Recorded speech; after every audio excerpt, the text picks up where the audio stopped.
Fala pessoal, tudo bem? Então vamos lá continuar nosso projeto, né? No último vídeo a gente esboçou o que seria a nossa asa e eu fiquei de rodar mais algumas simulações para ver se eu conseguia encontrar alguns valores melhores.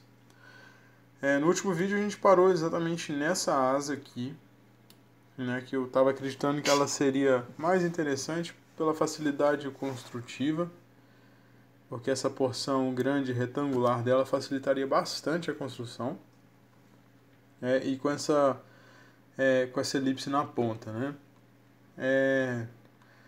É como vocês puderam ver, o processo de criação de asa ele é muito mais, pelo menos usando as ferramentas que eu estou utilizando aqui, dos métodos que eu estou utilizando aqui, ele é muito mais no sentimento, né? Já que é para ser simples, né?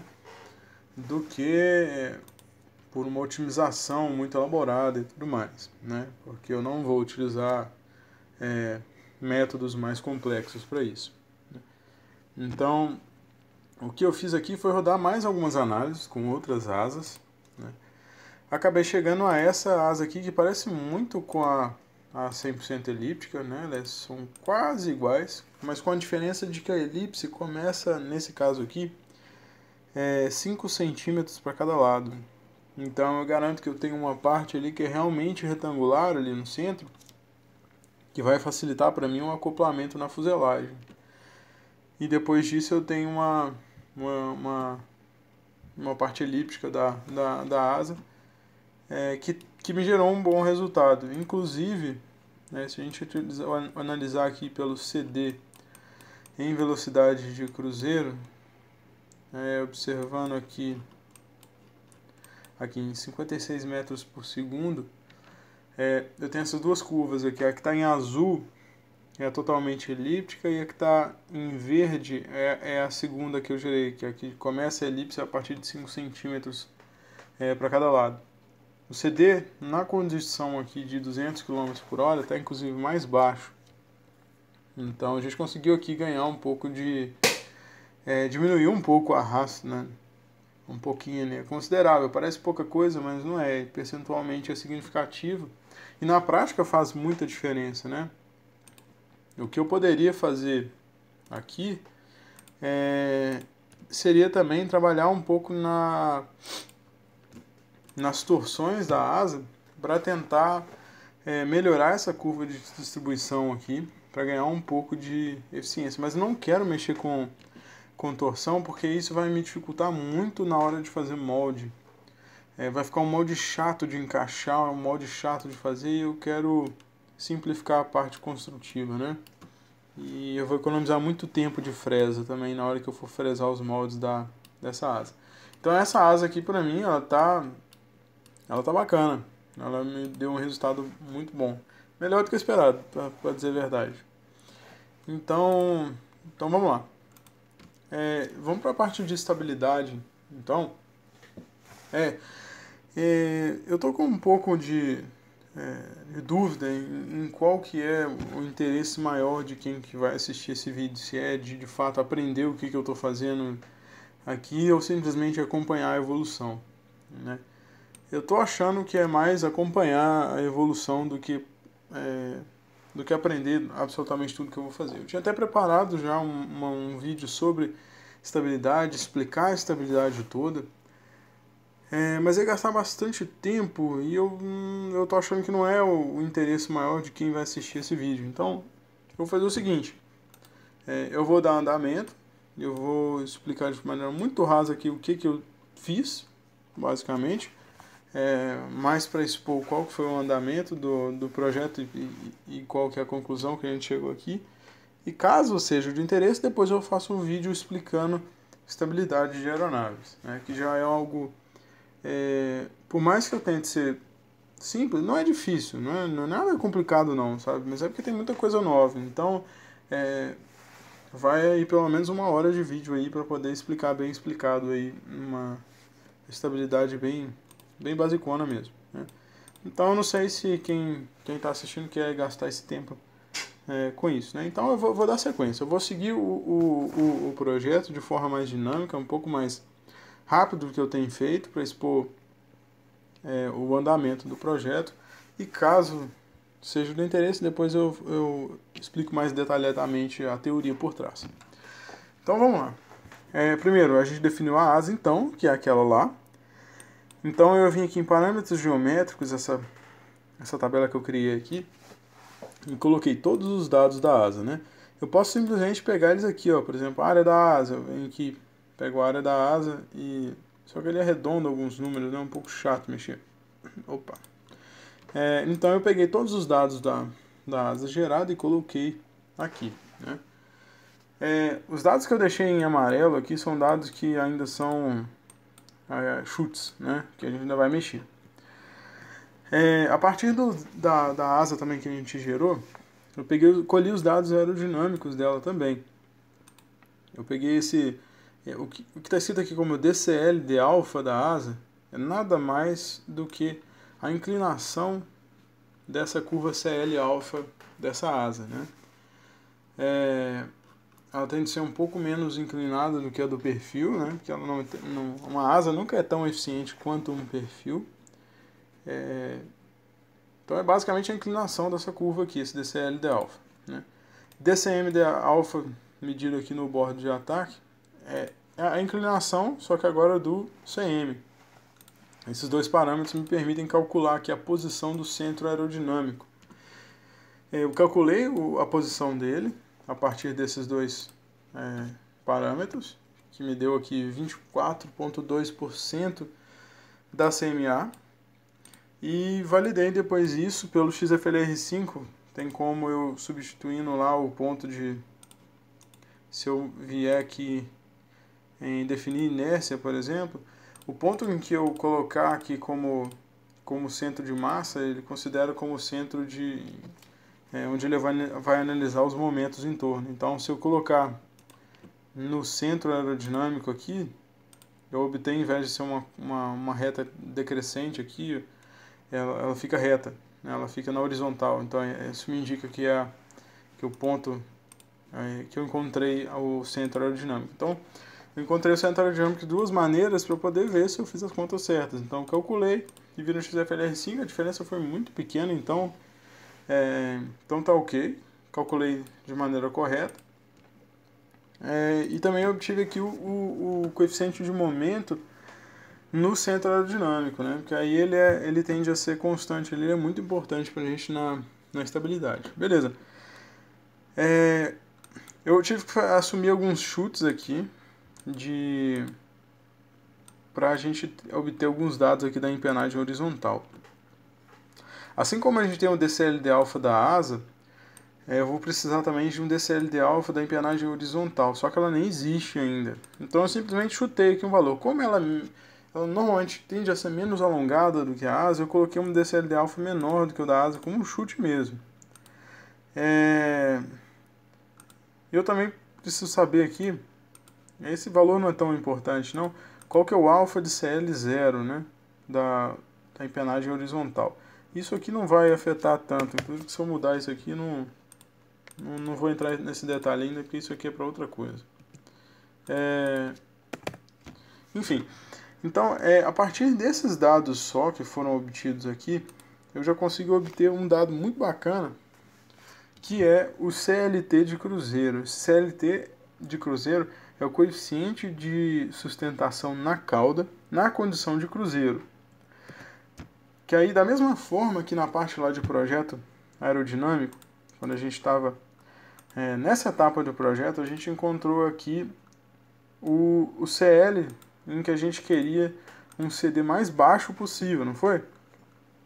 Então, através desse CLT que a gente obtém aqui, a gente encontra um valor de CL em que a gente vai usar como guia para encontrar o perfil da nossa empenagem horizontal. Então, a gente vê aqui que ele está negativo. Ele está negativo porque a empenagem horizontal em uma aeronave convencional, né, ou seja, asa na frente e empenagem atrás, ela gera sustentação negativa. Mas isso não quer dizer que a gente vai obter dados na porção negativa do perfil. O perfil na cauda, quando ele não é simétrico, ele fica de cabeça para baixo. Então a gente vai buscar então perfis para cauda que tem CD mínimo na condição de CL igual a 0,074. Esse menos aqui eu não preciso me importar com ele, porque eu tenho que lembrar que o perfil vai estar de cabeça para baixo. Então eu posso olhar a porção positiva mesmo da polar, igualzinho a gente fez lá. Inclusive, a gente pode analisar alguns dos perfis que a gente já tem aqui também. Eu vou olhar outros também, porque muda um pouco a porção. Mas o que é interessante da gente buscar como um perfil de empenagem horizontal? Vou falar isso melhor depois. É interessante que ele tenha um balde laminar o mais amplo possível, até mais amplo do que foi de critério para a asa, porque aqui na asa, quando a gente vê que a distribuição o CL efetivo na asa, a gente vê que numa situação de cruzeiro ele tende a ficar praticamente constante se a asa tiver bacaninha, né? Só que o que acontece, né? A nossa empenagem ela vai trabalhar, ela vai articular, provocar manobras na aeronave, então a qualquer velocidade ela pode gerar qualquer deflexão. Então, para que isso não polua muito a eficiência aerodinâmica da nossa aeronave, é interessante que esse balde da empenagem horizontal seja o mais amplo possível para as manobras que a gente vai executar, né, para os movimentos que o profundor vai exercer para provocar manobras na aeronave, seja o menos impactante no arrasto da aeronave, né? Então, beleza. Olha só que legal. O legal de obter o CLT dessa forma, por meio aqui da estabilidade, é que a gente não depende nem, inclusive, do formato dessa empenagem, nem nada. A gente tem alguns dados aqui só, que a gente usa de guia, e a gente já tem um bom guia aqui para a gente buscar um perfil. Outras coisas que a gente tem como um chute aqui ainda é a área da empenagem horizontal. Essa geometria a gente pode trabalhar bastante com ela. E aqui eu coloquei também uma altura da cauda em relação à asa. Coloquei que como 10 centímetros também é um chute. Isso muda um pouco a estabilidade da aeronave, porque muda a influência da asa na empenagem. Porque a asa é um pouco mais simples, porque ela está pegando o escoamento livre, né? Ela não tem interferência nenhuma de nada aqui na frente, né? Na verdade tem. Na verdade tem da fuselagem, que a gente ainda está desconsiderando, e tem da hélice. Mas nesse projeto a gente vai esquecer que a hélice provoca qualquer tipo de interferência na asa, a gente não vai tratar isso aqui. E a influência da fuselagem a gente só vai conseguir ver mais pra frente, porque a gente não tem nem como imaginar um formato de fuselagem. Porque vai depender inclusive da posição do CG, o arranjo dos equipamentos, aí que a gente vai poder desenhar uma fuselagem em torno dela. Então beleza. Para a gente obter então esse CLT aqui, eu defini então. Eu chutei uma posição de CG, né? Eu coloquei aqui em 30% da CMA, o CG, que normalmente funciona para a maioria dos aviões, né? Eu posso mexer com isso aqui. É interessante ver, por exemplo, que quanto mais eu chego meu CG para frente, mais estável fica a minha aeronave. Como é que eu vejo isso? Esse parâmetro aqui, o DCM-D alfa, é um parâmetro que dá um indicador de estabilidade para a gente na aeronave. Isso aqui indica para a gente como varia o coeficiente de momento com o ângulo de ataque. Ou seja, para cada grau que eu aumento no meu ângulo de ataque, o meu momento reduz ele reduz em 0,03 praticamente, né? Ou seja, o que isso significa? Quando esse meu DCM de alfa está negativo, ele quer dizer que quando você levanta o nariz da aeronave, ele tende a baixar o nariz. E quando você abaixa o nariz, ele tende a levantar. Ou seja, a aeronave vai ser estável, ela vai tentar contrariar a tendência de arfagem que vier a surgir, assim como está aqui nessa imagem aqui. Essa aeronave está voando em equilíbrio e de repente alguma coisa provoca uma arfagem nela. A aeronave estável, como ela tem um DCM de alfa negativa, quando você aumenta esse ângulo de ataque, aumenta a tendência de abaixar, o momento diminui, né? Ou seja, ele tende a abaixar mais o nariz da aeronave e a aeronave tende a voltar para a condição de equilíbrio. Se ela for indiferente, na verdade, a afagem que essa rajada aqui provocou, ela vai modificou aqui o ângulo de ataque e a aeronave vai manter, porque ela não tem tendência de equilíbrio, né? Então, o parâmetro principal que a gente usa para avaliar a estabilidade é esse DCMD-alfa negativo. E quanto mais negativo ele for, mais estável é a aeronave. Então, a gente vê aqui que em 30% com CG, em 30% da CMA, meu DCMD-alfa aqui está nesse valor. A gente pode observar aqui, ó, que se jogar para 20%, ele fica mais negativo ainda. Se eu jogar para 10%, fica mais negativo ainda. Ou seja, quanto mais para frente eu chego esse CG, mais estável é a aeronave. E por que... Tá, beleza. Se é mais estável, por que a gente não chega mais para frente possível? Ao mesmo tempo que a aeronave se torna mais estável com CG mais para frente, aliás, com mais estabilidade, a aeronave tende a se manter na condição de equilíbrio, o que garante um voo bacana, um voo estabilizado e tudo mais. Mas quanto maior a estabilidade, maior a dificuldade de provocar manobras na aeronave. Quanto mais estável, menor a manobrabilidade. Quanto menor a estabilidade, maior a manobrabilidade, né?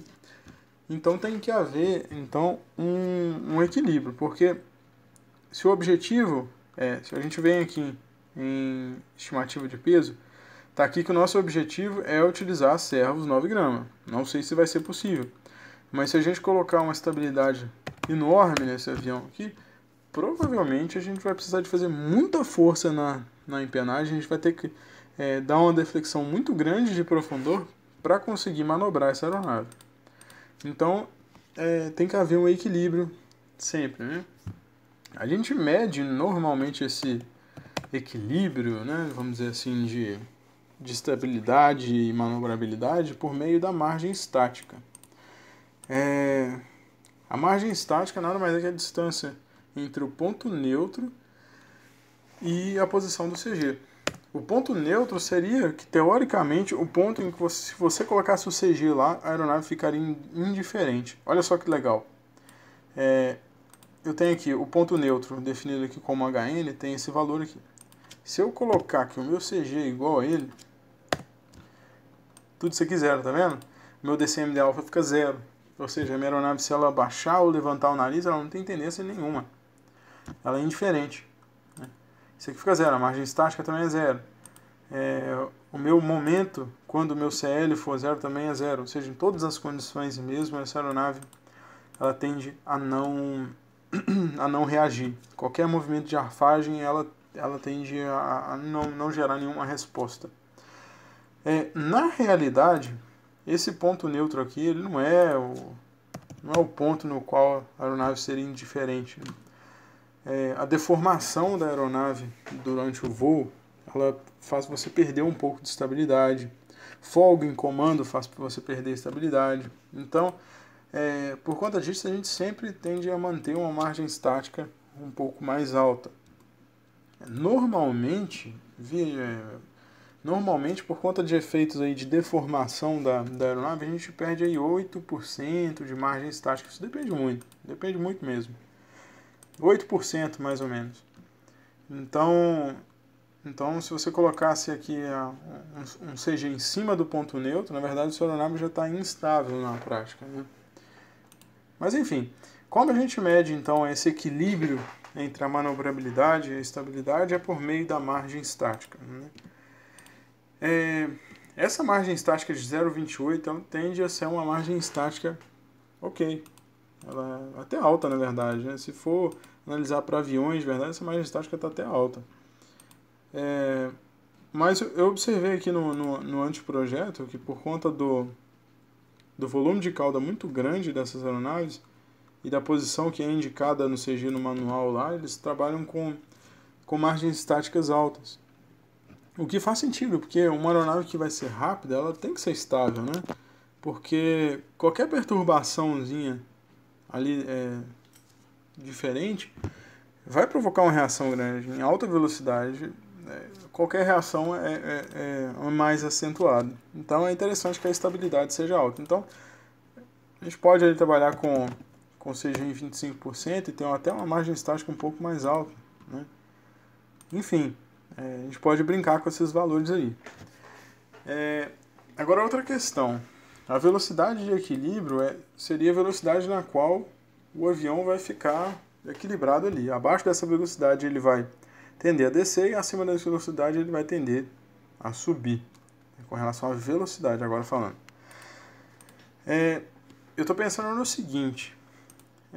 Colocar como velocidade de equilíbrio 200 km por hora pode ser muito.